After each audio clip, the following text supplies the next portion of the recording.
ఎన్టీఆర్ ఆశయాలే ఊపిరిగా ప్రజాసేవలో ముందుకు సాగుతామని మంత్రి నారాయణ అన్నారు. నెల్లూరు జిల్లా టీడీపీ కార్యాలయంలో ఎన్టీఆర్ వర్ధంతి వేడుకల్లో పాల్గొన్న ఆయన 300 మందికి పైగా యువత రక్తదానం చేసిన శిబిరాన్ని ప్రారంభించారు. అనంతరం నర్తకీ సెంటర్లో పేదలకు అన్నదానం చేసి వారితో కలిసి భోజనం చేశారు. మహిళలకు ఆస్తిలో సమాన హక్కు కల్పించిన విప్లవాత్మక నాయకుడు ఎన్టీఆర్ అని కొనియాడారు.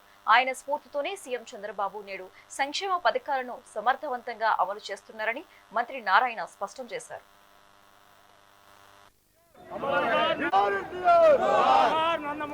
తెలుగుదేశం పార్టీ జిల్లా ఆఫీసులో ఈరోజు బ్లడ్ క్యాంప్ పెట్టారు.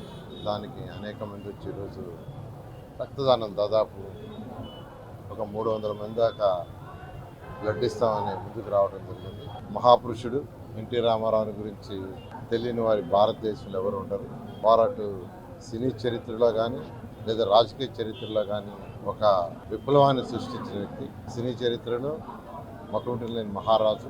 అనేక అంటే అటు పౌరాణికాలు కావచ్చు, ప్రతి అన్ని యాంగిల్స్ అన్ని సెక్టర్స్లో చేసిన మహానుభావుడు. అదేవిధంగా రాజకీయాల్లోకి వచ్చి 9 నెలల్లోనే సీఎం కావటం, ప్రజలకు కూడు గుడ్డ నీడ ప్రతి ఒక్కరికి కూడు గుడ్డ నీడ ఉండాలని దానికి రావటం, ₹2 కిలో జనతా వస్త్రాలు, ప్రతి ఒక్కరికి ఇల్లు ఉండాలని ఆ రోజు మొదలుపెట్టిన మహానుభావుడు. ఆ ఉద్దేశంతో ఈరోజు గౌరవనీయ ముఖ్యమంత్రి గారు కూడా ప్రతి ఒక్కరికి ఇల్లు ఉండాలని క్వాలిటీ ఆఫ్ హౌసెస్ ఈరోజు ఇస్తున్నారు.